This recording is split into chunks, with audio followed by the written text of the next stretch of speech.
Boys and girls, we have a special holiday coming up, so I thought we would do a fun project for Easter. Happy Easter, everyone. Hello, my amazing artists. Are you ready to do our motto? Here we go.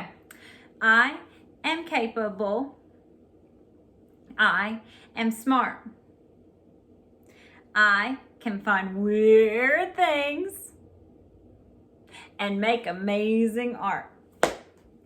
Okay, boys and girls, y'all have been in my living room. Now you're gonna get to be in my kitchen. So what we're gonna do today is we're gonna make clay. It's not actually clay, it's dough. Now it's not Play-Doh. This dough will get hard and we want it to get hard, and we're gonna use it kind of like we would use clay. It's called salt dough. And for this today, you only need 3 ingredients, and I can guarantee you that most everybody will have these 3 ingredients at their house. So what you need today is you need salt, you need flour, and you need water, and that's it. And if you have food coloring, you can add food coloring to give it a color too. All right, get your stuff ready and here we go. So here is our exact recipe that we are going to use to make our salt dough or air dry clay today. And all you need is flour, salt, and water. All I had was this kosher salt. If you have regular salt, that is fine. It will probably be a little bit better, less grainy. And then you need a bowl. The best way to mix it is with your hands. Everybody get ready to get a little messy. Okay, here we go. So I'm gonna look at the instructions while I do this. I need 1/2 cup of flour. So I'm gonna get my measuring cup, and mine is really fancy. This is what happens when you have 2 kids at your house. Everything is broken. Nothing is nice anymore. You probably know that since you're at home with your kids right now. Okay, I need 1/2 cup of flour. And there we go. I'm gonna pour it in my bowl. I need 1/4 cup salt. So I'm gonna get my salt. I get 1/4 cup of salt.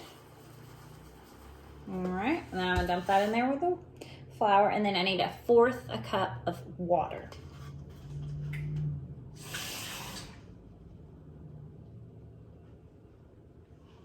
Okay, now I'm gonna dump my water in.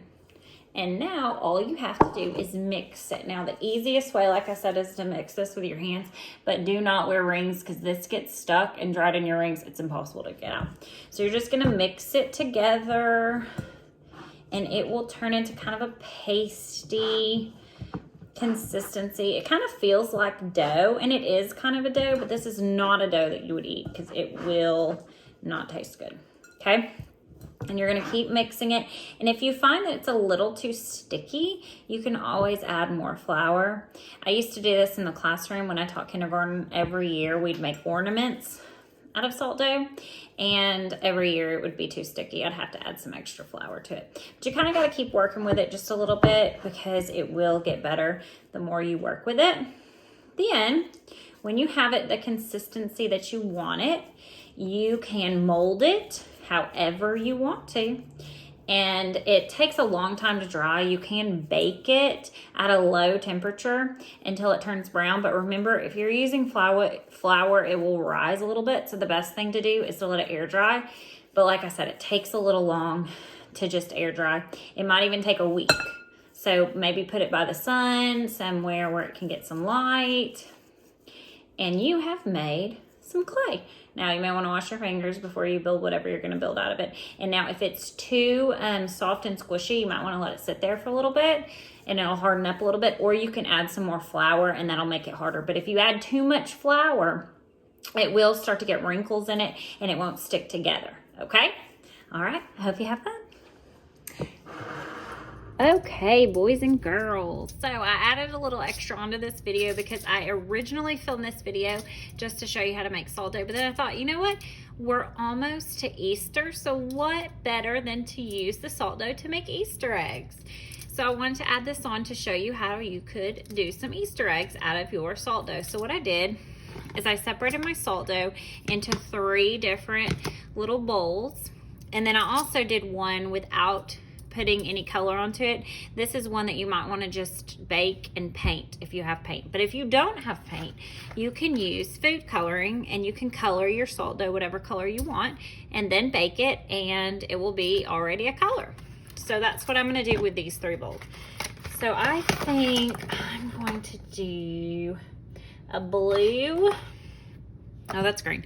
A blue. So I'm going to put a few drops of blue, and this is the gel food coloring. You can use either one. A little bit of green. And a little bit of yellow in this one. And this is going to be a little bit messy because you might have to mix it with your hands, or you can use a fork and mix it. All right, I'm going to start mixing, and then I'm going to come back and show you what I get. Okay, boys and girls, 3 colors and green hands later, I've got my salt dough mixed up into the colors that I wanted and I chose. Now, I went ahead and put food coloring for these 3 colors, but I thought it'd be really fun if you made some colors and mixed. So instead of actually putting food coloring in the green, you could take a chunk of yellow and take a chunk of blue, mix them together, and make a green if you want to. Or if you had red, you could mix red and yellow and make orange. Or if you had red, you could mix red and blue and make purple. That would be pretty cool. So now we're going to use the salt dough and we're going to shape them into the shape of an Easter egg. So I've already done this one for you. Now the easiest way to make an Easter egg, because it's kind of like an oval shape, is to make a ball first and then kind of give it a little bit of a point at the top to make it look more like an oval, like an Easter egg. And then all I did was just stick it on a piece of foil so that it's kind of getting a flat bottom, so it sits up on the foil. And then what you're going to want to do is you're going to want to bake these. Since you won't have time for it to dry before Easter, I would suggest going ahead and baking it at 350. And then I do it for about 20 minutes and then I check it depending on how big it is. Now, if you have little Easter eggs like this, you might not need to do all of 20 minutes. What I do is I just feel it, and when the middle of it is hard, then it's good to go and I can pull it out. It will get a little harder when you pull it out. You really can't over bake it unless you burn it. So you're gonna get your colors, break them apart. You can make them whatever size you want. You might want bigger Easter eggs. I'm just kind of doing little mini Easter eggs, and I would roll them into a ball first and then kind of make the top a little bit pointy to make it into an egg. All right, boys and girls, my oven is ready, so I'm gonna put them in. You probably need an adult for this. I have it at 350. And I am going to put them in, and I'm going to let them bake until they are no longer soft. It's dirty, but I think they're ready to get out. Make sure you have an adult for this and you stand back because the oven will be very hot. All right, my eggs are ready. They're falling over. They're so ready. The reason I know they're ready is because I squished them just a little bit to feel them. They're nice and hard. And they might have a little few cracks in them, but that's okay. We can still paint them. The yellow turned out really nice. All right. And you have Easter eggs. I hope everyone has a wonderful Easter.